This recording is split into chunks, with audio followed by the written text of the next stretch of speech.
Hey guys, I'm Tim Barton from WallBuilders. And I'm Jonathan.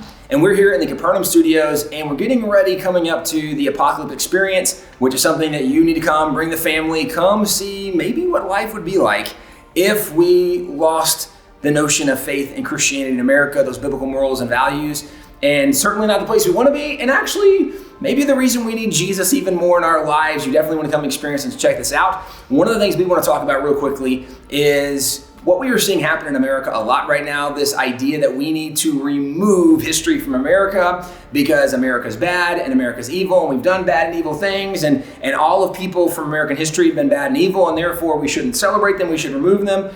There's a lot of this talk going around in the conversation. It's not a very balanced or thoughtful idea that we need to remove all of history for lots of reasons, biblically and even historically. But even this notion of removing history is not a brand new idea. Yeah, because, even today, as in the past several years, hundreds upon hundreds of statues of all sorts of people ranging from like Frederick Douglass, who was a great abolitionist, to Francis Scott Key, the guy who, penned our national anthem, to George Washington, Thomas Jefferson. These very significant figures in American history have been torn down and really kind of cast away out of the historical dialogue. But like you mentioned, this isn't a new idea. Whenever there's somebody in history or somebody who doesn't like where a country came from or wants to change the world that they're living in, they like to go back to the past, remove what's in the past so that they can control the narrative of the present. In fact, right here, we actually have a 3-volume set. This was done by Washington Irving in 1828, and it's actually one of the first biographies on Christopher Columbus, right? The guy sailed across the sea, 1492, sailed the ocean blue, discovered America, and really laid some of the foundations for what kind of America would become, this place where, entrepreneurial drive, vision, courage to sail into the unknown. But Irving noted in his history book that there was this bad tendency in academics to go back, and whenever you find kind of a hero from the past, well, that can't stand, we have to tear down. So in this book, almost 200 years ago now, we have Washington Irving saying something that would sound very familiar if we just turned on the TV and looked at the news today. And Irving writes, "There is a certain meddlesome spirit which, in the garb of learned research, goes prying about the traces of history, casting down its monuments, and marring and mutilating its fairest trophies. Care should be taken to vindicate great names from such pernicious erudition," which just means bad scholarship.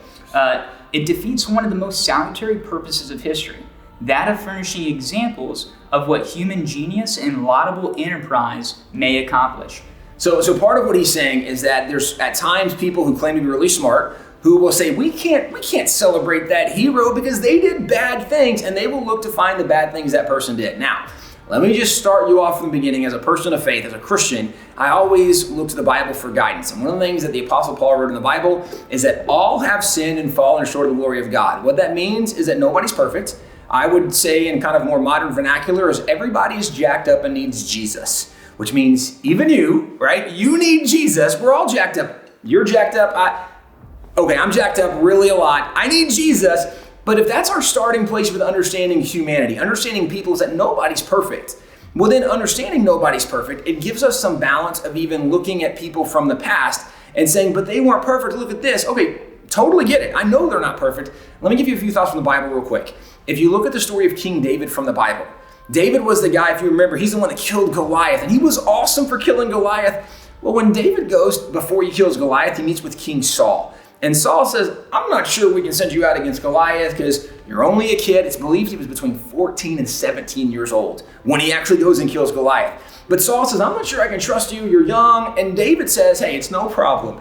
I've already killed lions and bears, which means if he's only 14 to 17 when he kills Goliath, he was killing lions and bears when he's 10, 11, 12, 13, which is a crazy thought because being a Texan, I've grown up with guns and I've hunted my whole life. If you give me a rifle and leave me in the woods with lions and bears, I'm still kind of scared. David is a little kid with a stick and a rock, and he's going and killing lions and bears. What we know from the Bible is David was an amazingly skilled warrior. He was very good. We also know he was a great worshiper because not only did he write the majority of the book of Psalms, there was a time when King Saul was troubled by evil spirits, and David comes in with his harp and plays, and Saul finds peace. David was really an amazing warrior. He was an amazing worshiper. But the Bible doesn't stop with just telling us that part of David's story. It goes on and talks about David as a family man. and shows a lot of the brokenness in his family, a lot of the humanity of David, because it talks about, for example, his son Amnon. Amnon, the Bible says, had a crush on his sister, ends up raping his sister. One of David's other sons, Absalom, finds out what his brother Amnon did, and Absalom goes and kills Amnon. Absalom then tries to violently overthrow and take the throne from his father. Absalom's also the guy that got his hair caught in a tree, and David's men were able to use him as javelin practice, and then he dies. But then David has another son, Adonijah, and the Bible says that Adonijah is the son that David never once corrected. And this is boggling to me, because as a parent, think about how many times a day you are telling your kids, hey buddy, hey sweetie, no, we don't put, like, all the time, all day, not just like this one moment, like every day we are offering guidance, instruction, correction to our kids.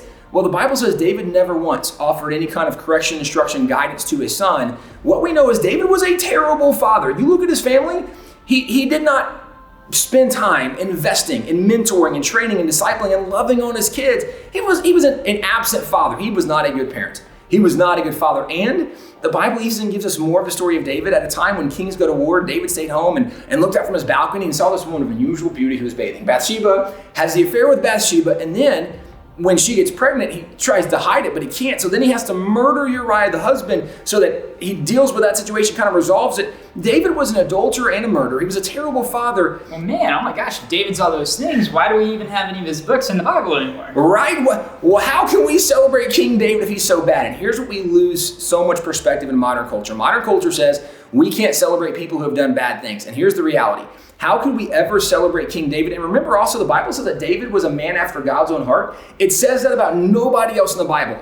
How can we celebrate David when he did so many bad things? And here's the reality.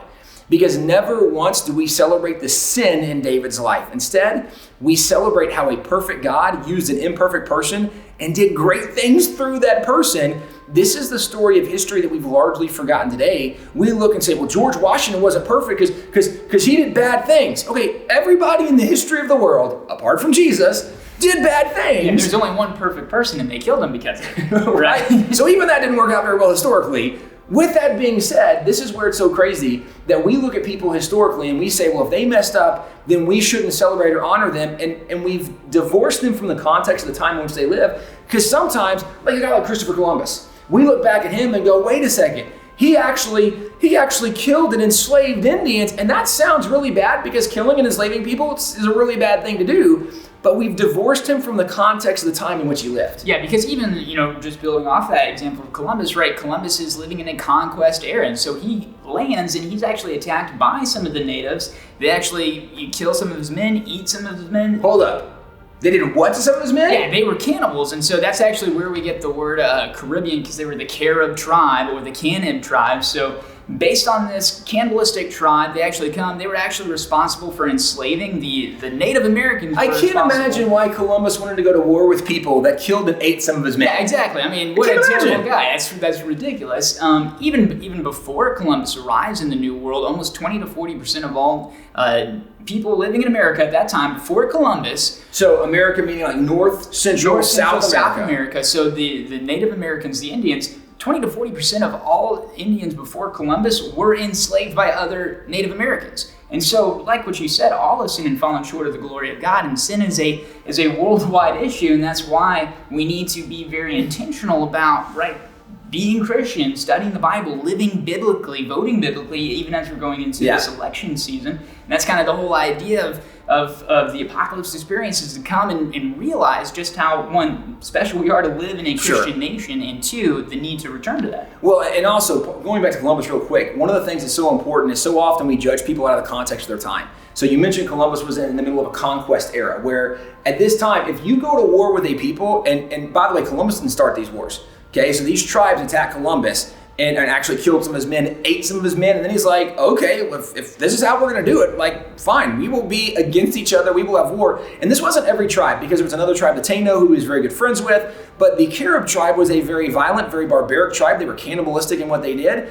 And at this time, when Columbus finally encounters them, Columbus and his men, and actually some of the Taino Indians joined with him in this conquest, they were able to conquer some of these various tribes. And when they did, these are some of the Indians that Columbus enslaved. And today people go, wait a second, he enslaved the Indians. This is the 1400s.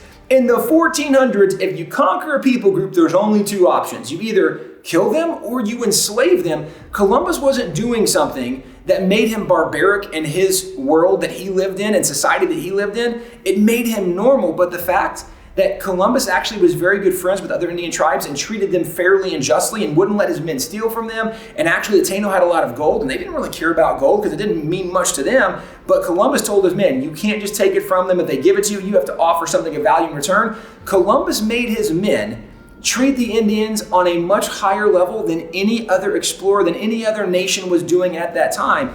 Even though Columbus wasn't perfect, compared to the context of the culture in which he lived, he still was a very honorable person. And this is part of the history of America with a George Washington, with so many people today that we say, we can't celebrate those people. They did bad things. That's true, they did bad things. But we always want to judge them in the context of the time in which they lived and with the understanding that nobody's perfect. With that being said, as you even mentioned looking at elections coming up, this also matters for elections because so often we look at politicians and go, well, that person's really not good. We shouldn't vote for them because of this. And so often we focus on a personality instead of a policy. And what's important to remember, the Bible tells us in Proverbs 14:34 that righteousness is what exalts a nation. Righteousness is more impacted by somebody's policies than it is their personality. Their policies are what would be, well, I'm pro-life or I'm pro-abortion. Right? I'm pro-religious freedom and I'm against religious freedom. Maybe I'm in favor of churches being able to be open and meet. Maybe some parameters, right? Maybe socially distant, like maybe some guidelines, but I'm still in favor of churches meeting. And then some people are like, no, churches should never meet again. I'm okay with other essential services, just not Christianity. You're going to see different policies that some of them are very much in line with the Bible and some are not. And even as we look at voting, one of the things that's important to remember is that we're not looking for a perfect candidate. As you mentioned, there was only one perfect person. He was crucified. Actually, he did have an election, and they just voted for Barabbas over Jesus. So even if Jesus was here, I'm not sure he would be elected, but we're not looking for a perfect candidate. We are looking for godly policies that a candidate is promoting. So even in the midst of what we're looking at in culture, we would encourage you, as Christians, get involved in the process. Go, vote, let your voice be heard. But as you vote, look and see where are the most righteous policies the candidates are promoting. Look at the platforms. Which platforms are promoting the most godly behavior and lifestyle? And then go and vote based on righteousness. We live in a world that it's not perfect. Nobody in this world is perfect. But one of the great things we learn from history, we learn from Bible history, from world history, but absolutely we see it in American history, is that our nation is not a perfect nation. But what is very true in our nation is there's so many moments where we see that a perfect God used imperfect people and did great things through them. And that's part of the legacy of America.